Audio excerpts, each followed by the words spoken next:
segment is on discipline. We're going to talk about why we discipline and how we discipline.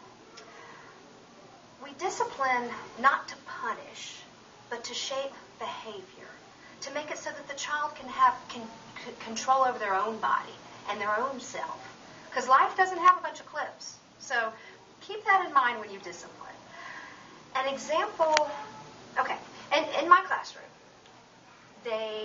all children start off every day on green. We've got 2 blues, and red is at the bottom. At the beginning of the year, especially with kindergarten, when I ask a child to move their clip, I literally come up here with them and say, here, this is how you move your clip, and train them how to squeeze the clothespin, how to move it, how to do it. The first month of the school year, every time a child asks to move a clip, it involves me physically walking over here and teaching them how to do it. And in our room, where we have playtime at the end of every day, which we're allowed to have. It's kindergarten, it works. And so I'm able to build in a set of punishment, if you will. The first blue takes away 3 minutes of playtime. The second blue takes away 6 minutes of their playtime. The red means no playtime for you, I'm calling home. Red's a big deal. It doesn't happen very often. But it's my big gun. So anyway, that I can pull out and threaten with. And they take it seriously. All right, so that's the punishment when I ask them to move their clips. The first few weeks of the school year, I don't ever let a child move their clip back to green.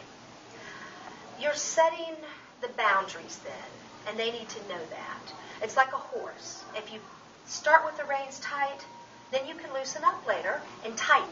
All right, kids, there's a fire drill. Everyone get in line, no talking, let's go quickly. Bam, tighten up. It doesn't make a difference if you're in the middle of playtime. You can tighten up anytime you want. If you start loose, you've got a wild horse. You can't tighten up.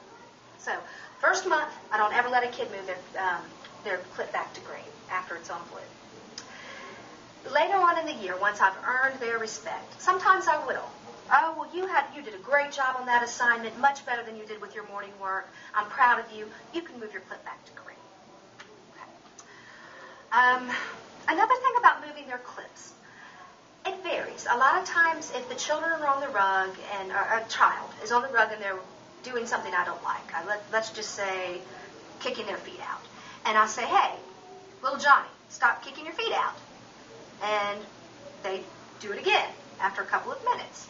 All right, little Johnny, you need to respect me. I shouldn't have to ask you to do that twice. Go move your clip. Very specific and firm. Go move your clip. Bam. All right? And later on in the day, if little Johnny does something else, I can say, little Johnny, you already owe me 3 minutes. I know you don't want to owe me 6. Come on now, think about your choices. And bam, he straightens up. Now, when a student is on blue during playtime, I make it really concrete, especially for kindergarten. So I would call the children that were on blue for the day, say, okay, you and you need to come up here right now. Look, your clip's on blue. That's why you're going to go sit at that table for 3 minutes. And you're going to have to look at a book, and you don't get to play after that with everyone else. You get to watch everyone else play because you didn't stop moving your feet on the rug when I asked you to. And you played in line, and you kept talking after I asked you to be quiet. That's why I asked you to move your clip. That's why you're on blue, and that's why it is you're going to lose 3 minutes of your playtime. Bam. Concrete. My communication at home with this is very easy. So here's the agenda. Your school has what it has, but every day we send home a green face, a blue face, etc.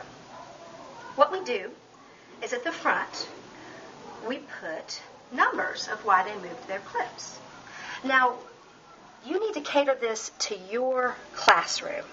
So instead of saying every time I have to write, please ask little Johnny to do what it is I said the first time, I can just put a number 1. Talking or playing in line, I can just put a number 4. I don't have to put an explanation for the parent. It's easy. I just look at the number, put a number, the parent knows what to discuss with the child. So it makes it easy on you.